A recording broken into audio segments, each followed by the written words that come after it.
दोस्तों बाइबल में निर्गमन की पुस्तक उसके 14 अध्याय में हम पढ़ते हैं कि जब इजरायली लोग मूसा की अगुवाई में मिस्र से बाहर निकल रहे थे, तब फिरौन और उसकी सेना ने इजरायलियों का पीछा किया और उन्हें लाल समुद्र के पास घेर लिया।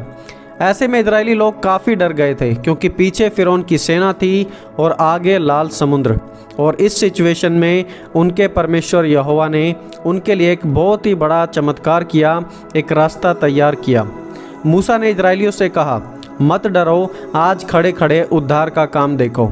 और फिर परमेश्वर की आज्ञा के अनुसार लाल समुद्र 2 भागों में बंट जाता है और समुद्र के बीचों बीच इजरायलियों के चलने के लिए एक रास्ता तैयार हो जाता है। इजरायली तो अपनी जान बचाकर वहाँ से निकल जाते हैं, लेकिन जैसे ही फिरौन और उसकी सेना उस रास्ते से गुजरना चाहते हैं तो पानी वापस आ जाता है और फिरौन की पूरी सेना उसमें डूबकर मर जाती है।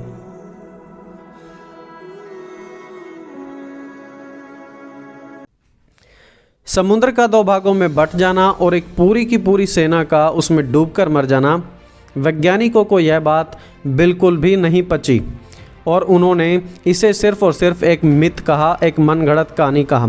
लेकिन सालों बाद जब रिसर्च एंड आर्कियोलॉजिकल टीमों ने समुद्र में खोजबीन शुरू की तो उन्हें कुछ ऐसे सबूत मिले जो वैज्ञानिकों की नींद उड़ाने के लिए काफ़ी थे, और अब वैज्ञानिक भी इस सच्चाई को मानने के लिए मजबूर हैं।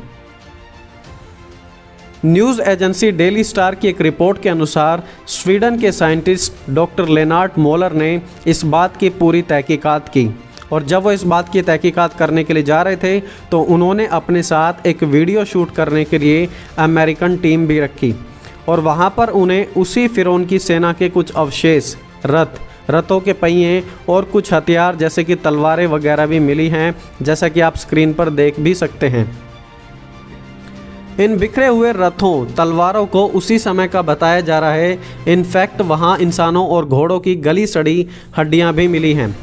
इस पर डॉक्टर लेनार्ड मोलर का कहना है कि इतनी बड़ी मात्रा में तलवारों, रथों के पहियों, इंसानों और घोड़ों की हड्डियों का मिलना क्या दर्शाता है? सिर्फ एक बात दर्शाता है कि बाइबल की यह घटना बिल्कुल सच है, 100% करेक्ट है।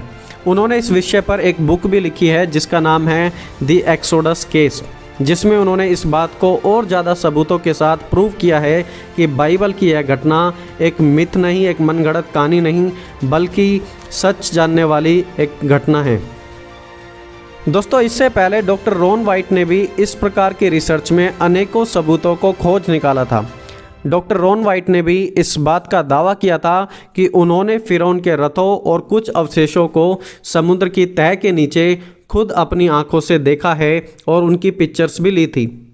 इस घटना पर बोलते हुए कार्ल ड्रूस, जो कि एक मौसम विभाग के इंजीनियर हैं, उन्होंने कहा कि ऐसा होना बिल्कुल संभव है।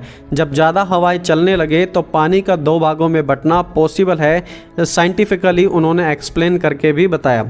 और आज भी दुनिया भर के वैज्ञानिक, साइंटिस्ट, आर्कियोलॉजिकल टीम्स इस टॉपिक पर रिसर्च करने में लगी हुई हैं ताकि इस पूरी घटना की तह तक जाया जा सके। दोस्तों ये सभी सबूत, ये सभी घटनाएं हमारे विश्वास को पक्का और बिल्कुल सच्चा साबित करती हैं और दिखाती हैं कि परमेश्वर की महिमा कितनी अनोखी है और परमेश्वर की सच्चाई दुनिया को जाननी चाहिए। तो दोस्तों आज इस वीडियो में इतना ही। मिलेंगे जल्दी एक और नए वीडियो के साथ, तब तक सेफ रहिए एंड सुरक्षित रहिए।